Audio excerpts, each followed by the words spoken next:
Bienvenue à tous sur Afrique Sport pour ce 13h du samedi 2 juillet 2022 que nous débutons encore au Cameroun. Dans la matinée du vendredi 1er juillet 2022, la FECAFOOT a annoncé la fin de sa collaboration avec l'équipementier Le Coq Sportif dans un communiqué signé par le secrétaire général de la Fédération camerounaise de football, Blaise Diounang. Pourtant, la décision aurait été prise de façon unilatérale par la Fédération camerounaise de football. En effet, c'est ce qui ressort du communiqué du Coq Sportif qui annonce être surpris de la décision de la FECAFOOT. Le Coq Sportif souhaite faire part de sa plus grande surprise à la lecture du communiqué émis ce jour par la FECAFOOT annonçant la résiliation de sa collaboration avec notre marque, écrit l'équipementier français dans un communiqué rendu public. On va vers une nouvelle procédure judiciaire. Parlons football féminin. La CAN féminine fait son grand retour 4 années après la dernière édition, annulée en 2020 en raison de la pandémie de Covid-19. La compétition africaine reprend ses droits aujourd'hui. Au Maroc, 12 équipes divisées en 3 groupes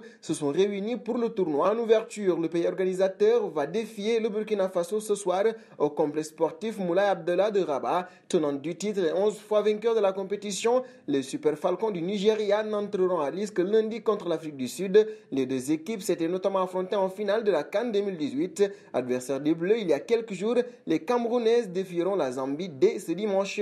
Passons à Hakim Ziyech. À Chelsea, depuis 2019, il a du mal à s'imposer dans le club londonien. Un départ pourrait lui permettre de se relancer la saison prochaine. Selon The Sun, l'AC Milan, un des principaux clubs intéressés par la venue de l'ailier, pourrait proposer à Chelsea un prêt pour le Marocain de 29 ans. Le club anglais voudrait se débarrasser d'Hakim Ziyech alors qu'il n'entre pas dans les plans de son entraîneur Thomas Tuchel et une session temporaire d'1 an pourrait satisfaire tout le monde. Alors que les Blues auront du mal à rentrer dans leurs frais, l'ancien joueur de l'Ajax a été acheté 40 millions d'euros après la saison mitigée de ce dernier. 23 matchs de Premier League, 4 buts et 3 passes décisives de l'international aux 40 sélections. Et nous passons à Marseille. Malgré la perspective de disputer la Ligue des Champions, Jorge Sampaoli a claqué la porte du côté de Marseille. Un départ fracassant, loin d'être surprenant tant le manager argentin n'était plus sur la même longueur d'onde que son président Pablo Longoria, notamment sur la question du mercato. Parmi les demandes du coach sud-américain pour éviter de faire la figuration en Ligue des Champions, les venues de l'attaquant Antoine Griezmann de l'Atlético de Madrid en perte de vitesse du côté de l'Espagne et du milieu de terrain également Renato Sanchez,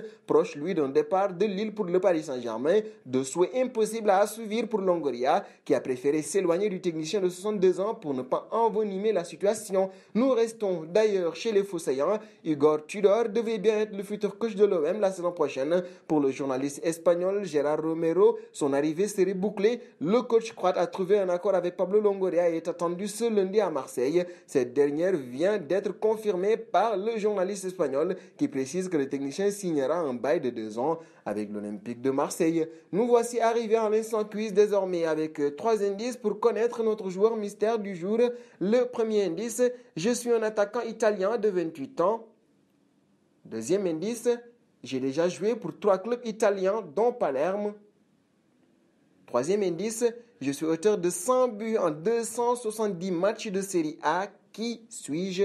Vos réponses seront attendues en commentaire et nos félicitations à tous ceux qui ont répondu Arthur Melo lors du 13h de ce vendredi. C'était le joueur à trouver, le Brésilien est en effet un milieu de terrain de 26 ans qui a déjà joué pour 3 clubs différents et son vrai nom c'est Arthur Henrique Ramos de Oliveira Melo. Nous allons terminer avec un autre Brésilien. Il s'agit notamment de Neymar du côté du Paris Saint-Germain. Le PSG veut voir partir Neymar et le Brésilien est en train de le comprendre. Son départ soulagerait pas mal de monde au club dont la volonté est désormais de mettre fin au bling-bling comme évoqué par Nasser El Khelaifi la semaine dernière. Encore faut-il réussir à trouver une équipe en capacité financière et sportive de l'accueillir. La chose sera encore plus difficile à combler depuis la dernière nouvelle annoncée par le Parisien.